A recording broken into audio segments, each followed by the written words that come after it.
general siko locked. I wonder where Ruto is going to get these votes you are talking about. Nikisema ya kwamba kura ya Eastern iko locked, I wonder where Ruto is going to get votes in this country. When we go to Western Kenya, we have somebody who is representing us, a new generation called Natembeya. That is a leader that we want to listen to. Yes. They are the likes of Masinde Muliro, the likes of Wamalwa Kichana. Those are the leaders who stood firm for liberation of this country. We can remember very well that Raila Odinga has stood 5 times in the history of Kenya, plus 1 where he stood in at Addis Ababa, and he failed terribly. What are we saying?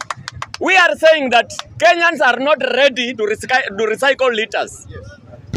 We want a new person that has never been in the Moi regime. Na hiyo sisi tumekaa ngangari. Ndio naona Migori wameamua ya kwamba Ruto akikanyaka hapo, wananchi wanamwambia Ruto kabisa, mwisi, wewe ni mwisi.